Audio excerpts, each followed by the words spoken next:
నమస్కారం అయ్యా. నమస్తే శంకరయ్య, ఏంటి ఇలా వచ్చావు? ఏమీ లేదండి అయ్యా, అమ్మాయి గారికి పుట్టింటి నుంచి సారి పంపించారు. ఓహో అలాగా. అమ్మా గౌరీ.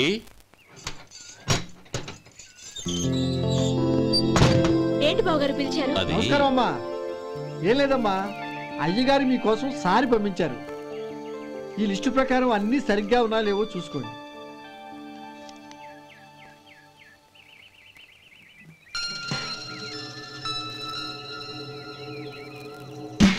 ఇవన్నీ తిరిగి తీసుకెళ్లి మీ అయ్యగారికి ఇవ్వండి. అదేంటమ్మా? దయచేసి ఇంకేం మాట్లాడొద్దు, చెప్పింది చేయండి.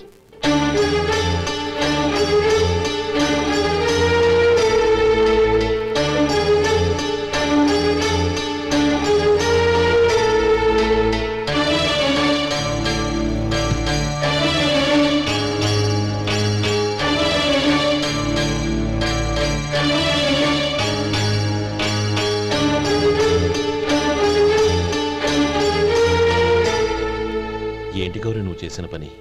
మీ నాన్నగారు అంత ప్రేమగా పంపిస్తే తిరిగి పంపించేశావు. ఆయన ఏమనుకుంటారు? ఏమనుకుంటే నాకేంటండి? ఎవరికైనా ఏదైనా పంపించేటప్పుడు వాళ్ళ స్టేటస్ కి తగ్గట్టుగా పంపించాలి. నాకు పంపించాల్సిన వస్తువులు అవి. ఆ మాత్రం ఇంగిత జ్ఞానం లేకుండా పంపితే నేనెందుకు తీసుకోవాలి?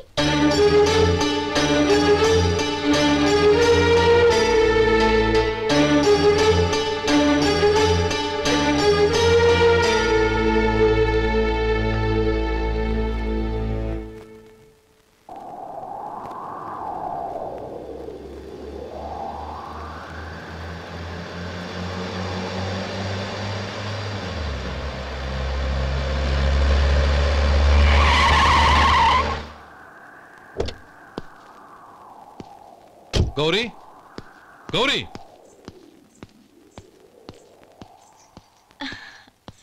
రండి నాన్న. ఏంటమ్మా నువ్వు చేసిన పని? నేనేం చేశాను? ఇంకా ఏం చేయాలమ్మా? నేను ప్రేమగా సారి పంపిస్తే తిరిగి పంపించేస్తావా? నీకు పంపిన వాటిలో ఏమైనా తక్కువ ఉంటే నాకు చెప్పాలి కానీ అలా తిరిగి పంపించేయటం ఏంటి? ఏదీ తక్కువ కాలేదు నాన్న, కావాల్సినవన్నీ ఉన్నాయి. కానీ ఉండకూడదు కూడా ఒకటి ఉంది. ఏంటమ్మా అది? ప్రతి వస్తువు మీద నా పేరు. అందులో తప్పేముంది? నాన్న, ఎప్పుడైతే నేను ఇంట్లో కోడలిగా అడుగు పెట్టానో అప్పుడే వీళ్లలో ఓ మనిషిని అయిపోయాను. మీరు పంపిన వస్తువులు ఇక్కడుంటే అవి చూసినప్పుడల్లా వాటి మీద నా పేరు కనపడి ఇది నీది అని గుర్తు చేసి నన్ను పరాయిదాన్ని చేస్తాయి. అది కాదమ్మా. ఇంకేమీ చెప్పకండి నాన్న. పాలలాంటి ఈ ఇంట్లో నన్ను పంచదారలా కలిసిపోనివ్వండి. 10 కాలాల పాటు నన్ను తీయగా బతకనివ్వండి. I'm very happy with what I have here. దయచేసి ఇంకేమీ పంపడానికి ప్రయత్నించకండి ప్లీజ్.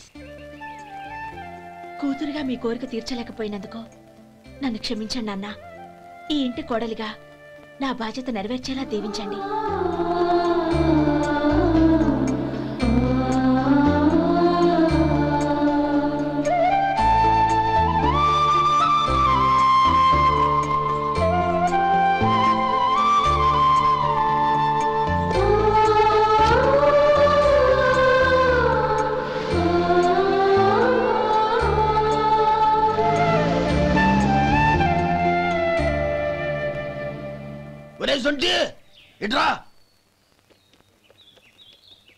ఏంటండి? మాస్టర్ గారింట్లో ఫంక్షన్ కి జిలేబీలు మైసూరు పాకు పట్టుకెళ్ళి వారం రోజులైంది కదా. వాటి బాపత డబ్బులు కానీ మనుషులు కానీ ఇంతవరకు రాలేదు. వెళ్ళి వాళ్ళని డబ్బులు అడిగి తేవాలన్న బాధ్యత ఏమైనా ఉందా నీకు? మీకు అసలు బుర్ర ఉందా? తీసుకెళ్లి వారం రోజులైంది కదా, బతుకుంటే వాళ్ళు వచ్చి ఉండేవాళ్ళుగా. సర్లే వెళ్ళి క్లీనింగ్ చేసుకో. పబ్లిక్ పబ్లిక్ వెళ్ళు.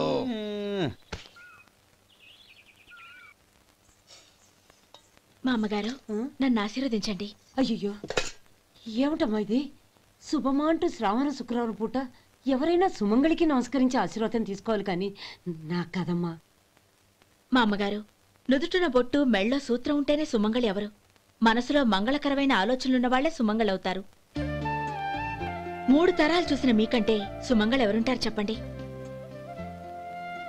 మీరొక్కసారి నన్ను దీవిస్తే 100 ఏళ్లు నేను పసుపు కుంకాలతో చల్లగా ఉంటాను. నన్ను ఆశీర్వదించండి.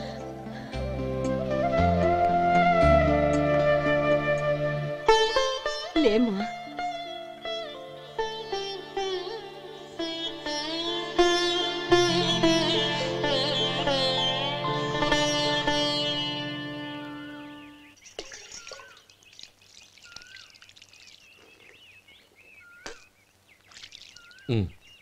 తుడుచుకోండి. గౌరీ వంటలు అదరగొట్టేశావు. థ్యాంక్స్ అండి. రే ఇలాంటి భోజనం తిని చాలా కాలం అయిందిరా. రసం బ్రహ్మాండం. అనయ్య నువ్వు వేసుకున్నావా? వేసుకోవడం ఏంటి, 2 చెంబులు గడగడ తాగిసా. బ్రేవ్ వదినా అన్ని వంటలు అద్దరిపోయాయి. అమ్మా కూరల్లో మసాలా పొడి వేసావా లేక మసాలా నూరి వేసావా? నూరే వేసాను బావగారు. అది అందుకే అంత రుచిగా ఉంది. నేను చెప్పేగా. కానివ్వండి.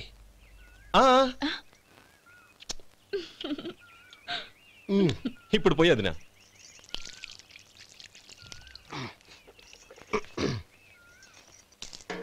అనయ్య ఏమండి మరిది గారు, నా వంట గురించి మీరేం చెప్పలేదే? దోసకాయ పచ్చడి చాలా బాగుందండి. తన్ని నన్ని తానని నన్ని. థ్యాంక్స్ వదినా. తీసుకోండి.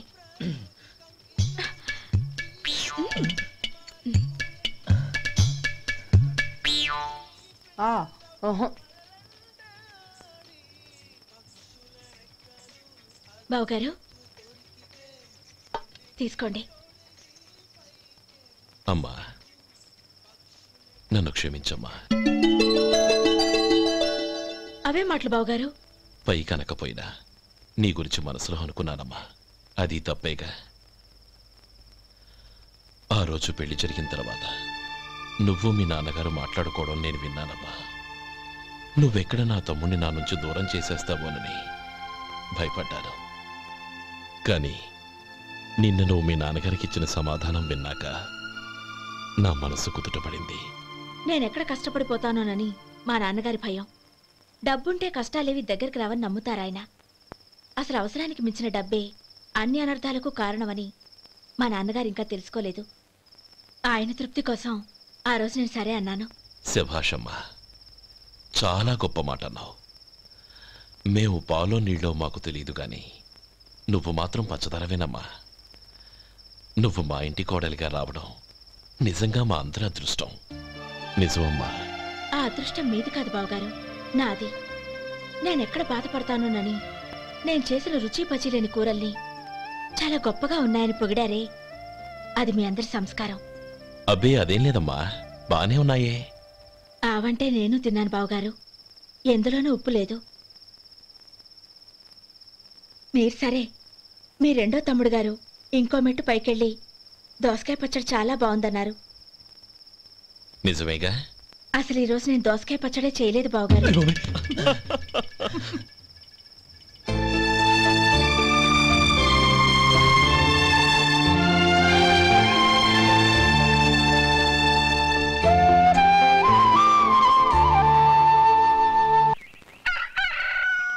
దమ్ము కొట్టి 3 గంటలైంది. 4కి పీకేస్తుంది. సరే సుబ్బారావు, సాయంత్రం మీ ఇంటి దగ్గర కలుద్దాం. వస్తాను. అలాగే. సుబ్బారావు గారు ఇలా రండి. అవును, నా పేరు మీకెలా తెలుసు? మీ పేరు ఒకటే కాదు, మీ గురించి చాలా తెలుసు. చాలా తెలుసా? ఏంటవి? కంగారు పడకండి. అవును, మీరు బీడీఎంఆ స్టైల్గా కలుస్తారంటగా? మీకెవరు చెప్పారు? అదే, మీ గురించి అన్ని నాకు తెలుసు అని చెప్పానుగా. ఏది బీడీ ఒకసారి కాల్చండి. ఏం లేదు బాబు, బీడీ కట్ట ఇలా తీసి దాన్ని ఇలా నలిపి అందులో నుంచి ఒక బీడీ తీసి ఇలా స్టైల్గా. అదేంటి? ఒక చిన్న చేంజ్. ఓ పని చేద్దాం, బీడీ నేను కలుస్తాను, నా స్టైల్ అలా ఉందో మీరు చెప్పండి. అగ్గిపెట్టి ఉందా? లేదు. లేదా? లేదు. అగ్గిపెట్టి కూడా లేకుండా ఎందుకయ్యా బయలుదేరా? పైగా పెద్ద స్టైల్ ఒకటి. వెళ్ళాలా, వెళ్ళి పని చూసుకో. పొద్దున బలింటో దొరికడరా బాబు.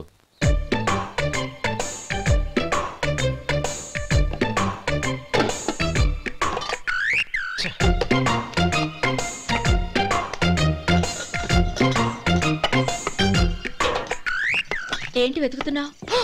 అబే ఏం లేదు వదినా.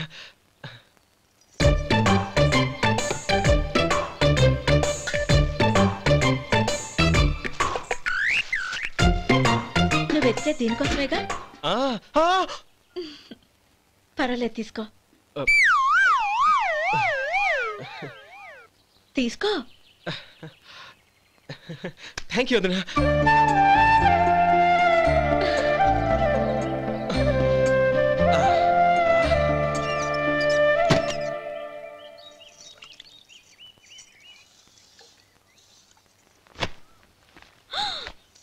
అయ్యయ్యో బావగారు స్నానానికి వెళ్తున్నారా? అవునమ్మా. ఒక్క నిమిషం, వేడి నీళ్ళు పెట్టాను, కాగ్గాని పిలుస్తాను. నాకు వేడి నీళ్ళు అవసరం లేదమ్మా, చన్నీళ్ళతో. అది కాదండి, వేడి నీళ్ళు పెట్టేశానుగా, ఒక్క నిమిషంలో రెడీ అయిపోతాయి. పైగా ఈ వయసులో చన్నీళ్ళ స్నానం అంత మంచిది కాదండి. 40 ఏళ్ళ నుంచి చేస్తున్నానమ్మా. ఈ రోజు నాకు కొత్త ఏంటి? నే చన్ని.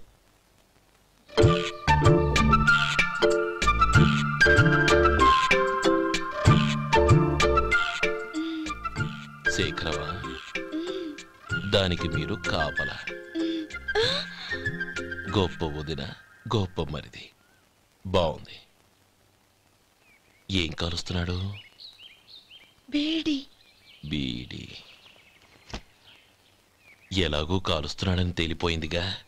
అడ్డమైనవి కాల్చి ఆరోగ్యం పాడు చేసుకోదని చెప్పు. అవేవో దూది పెట్టిన సిగరెట్లు ఉంటాయంటగా, ఫిల్టర్. అవే వాటిని కాల్చమని చెప్పు.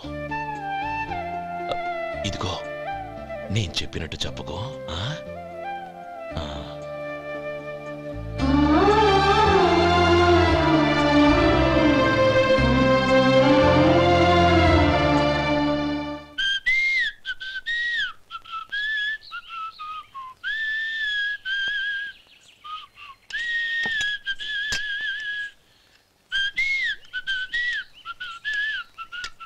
ట్యూన్ బాగుందండి. కాఫీ తీసుకోండి. అక్కడ పెట్టండి. నేను ఇస్త్రీ చేస్తాను, మీరు జరగండి. పర్లేదు. అది కాదండి, మీరు వెళ్ళి త్వరగా స్నానం చేసి రెడీ అవ్వండి, ఈలోగా నేను చేసి పెడతాను. పర్లేదండి. నా బట్టలు కూడా ఇస్త్రీ చేసుకోవాలి, మీరు వెళ్ళండి. అలాగేనండి. అయ్యో, కాఫీ తీసుకెళ్ళండి. కాలుతుంది, జాగ్రత్త.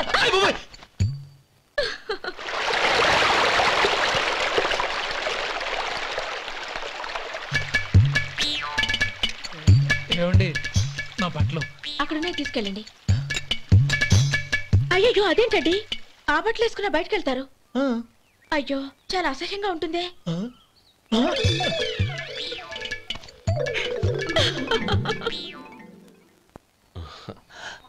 ఆహా రేయ్, వాసన అదిరిపోతుంది. ఈ రోజు పట్టు పట్టాల్సిందే. అంతగా అన్నయ్య, ఎక్సర్సైజ్ చేసి మరీ ఆకలి పెంచుతున్నాను. ప్రొద్దున నుంచి పచ్చి మంచినీళ్ళు కూడా ముట్టలేదు. రే సొంటే, లరా. ఏంటి? రారా. రే పాపం వాడిని కూడా పోంచమందావా? అలాగే అన్నయ్య. ఏంటి ఏంట్రా ఈ మధ్య కనపడటం మానేసావు? ఇద్దరు అక్కడి నుంచి నన్ను పిలిచింది. అసలు నేను అర్జెంట్ పని తెలుస్తుంటే నీకు అంతర్చడి పని ఏంట్రా? మీలాగా నాకేం పని పాట లేదనుకుంటున్నారా? ఇలా చెట్టు కింద కూర్చో సొల్లు కబుర్లు చెప్పుకోవడానికి. టూరింగ్ టాకీస్ లో టైటానిక్ ఇంగ్లీష్ పిక్చర్ వచ్చింది, చూడ్డానికి వెళ్తున్నాను. అనవసరంగా నా టైం అంతా వేస్ట్ చేశారు. అసలు మీరు టైటానిక్ సినిమా గురించి విన్నారా? వెళ్ళలేదురా. వినాలయ్యా. ఊరికే ఎప్పుడు చూసినా గులేబా కావాలి కదా, ప్రమిళార్జున యుద్ధం సినిమాలు చూడటం కాదు. నాలాగా ఇంగ్లీష్ సినిమాలు చూసి జనరల్ నాలెడ్జ్ ఇంప్రూవ్ చేసుకోవాలయ్యా. వస్తా. సినిమా చూసి కథ చెప్తాలే. అనయ్య, వదిన వంటలు అద్దరు కొట్టేసింది. కోడి జాయింట్, చేపల పులుసు, మటన్ కుర్మా, కోడి గుడ్లు, చికెన్ బిర్యానీ, మసాలా బాగా దట్టించుంటారే. రేయ్, అవన్నీ నీకెందుకురా? ఏదో ఇంగ్లీష్ సినిమాకి వెళ్ళాలనో. ఏ ఇంగ్లీష్ సినిమా అన్నా? పెద్ద ఇంగ్లీష్ సినిమా. మన ఆదు సుబ్బారావు గారు తెలుగులో మూగ మనుషులను ఎప్పుడో తీశారు. దాన్ని తిరిగేసి టైటానిక్ అని తీశారు. కాకపోతే అందులో గోదావరి, ఇందులో సముద్రం, అందులో పడవ, ఇందులో ఓడ, అంతే. మరేదో జనరల్ నాలెడ్జ్ ఇంప్రూవ్మెంట్ అన్నా? అబ్బే, అది లేని వాళ్ళకు, మరలాంటి వాళ్ళకి ఎందుకు? అంతేనంటావా? అయ్యో అయ్యో అయ్యో, భోజనం రెడీ, రండి. వస్తున్నాడు వదినా. చాలమ్మా. వదినా, మీ పిల్ల అందరికీ పన్నీరు చెల్లింది నేనే వదినా. వదినా, వినడానికి ఎంత హాయిగా ఉంది. ఇదిగో ఇంకో చికెన్ పీస్ వేసుకో. ఏ వదినా, మా వదిన బంగారు వదినా.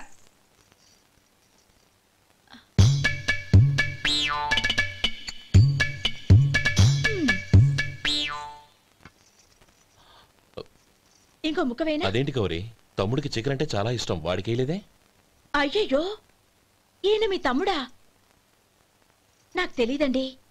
ఒక్కసారైనా నా మొహం చూసి మాట్లాడాలిగా, ఒక్కసారైనా నా నొదినాన్ని పిలవాలిగా, అప్పుడేగా తన నా మరిదని నాకు తెలిసేది. వాడికి చిన్నప్పటి నుంచి కాస్త సిగ్గెక్కువమ్మా. కాస్త ఎక్కువైతే పర్వాలేదు బావగారు.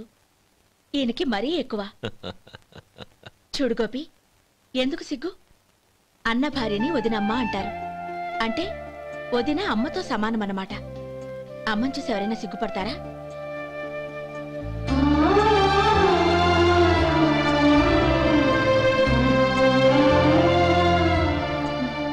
తిను. చాలా వదినా.